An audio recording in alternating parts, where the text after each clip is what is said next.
บายดีตอนเช้าพี่น้องนี่ตอนนี้เรากำลังสิข้ามไปลินดอนเด้อเนาะนี่น้ำคลองเด้อนี่น่าจะเป็นฝั่งเราวฝั่งบ้านเราไปนำหัวหน้าเพิ่นและไปเลาะพุ่นแหละนี่เขาเอิ้นดอนเชียงสู้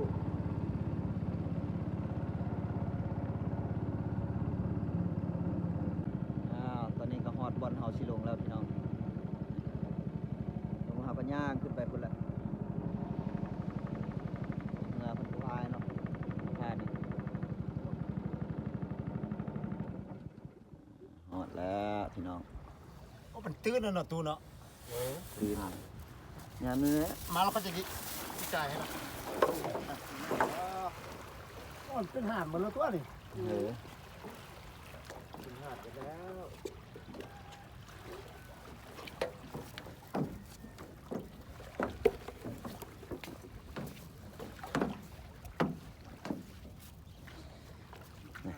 เป็นหาดเป็นดอนไปแล้วน้ำคลองลงน้ำคลองแห้งพี่น้องยามนี้ ใส่กุ้งไว้ มันเป็นฝั่งเฮาเด้อนะฝั่งลาวอันนี้ก็ฝั่งลาวดอนนี่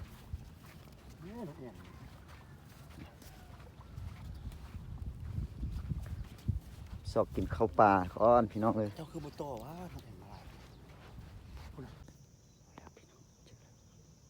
มาลุ้นกันว่าสิได้บ่เรียบร้อย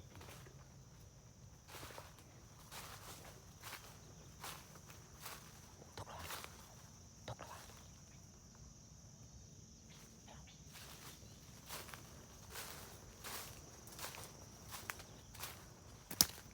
มันได้ตกมันได้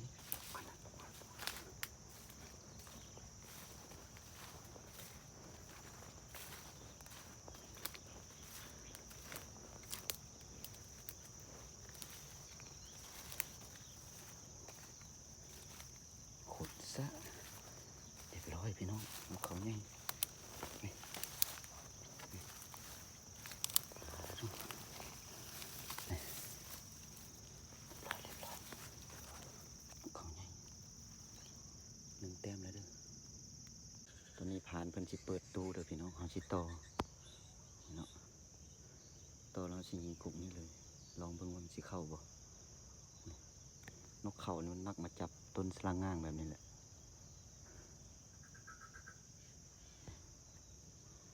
มาลุ้นกัน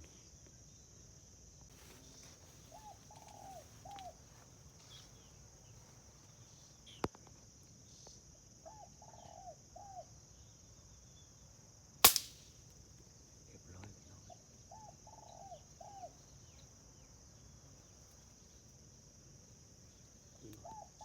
พี่น้องยิงอีกเลยไหมยิงตัวนั้นอีกไหม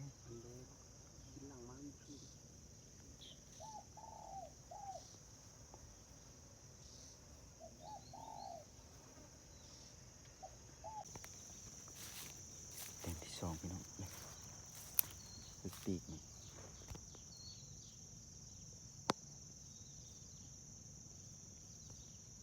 จักแม่นนกอะไรอย่างนี้เห็นแล้วพี่น้อง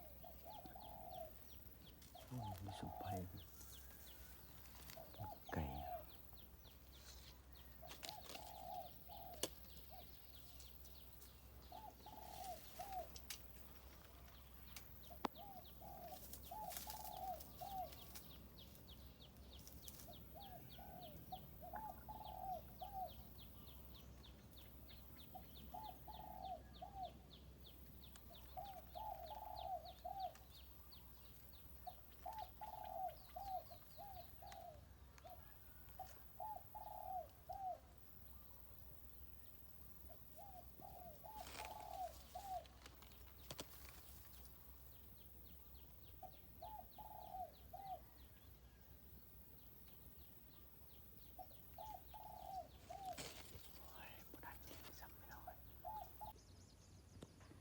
บางส่วนผักกาดซ้อมเพิ่นพี่น้อง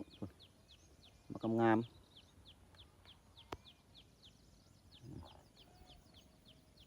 ทั้งปูมกระลาย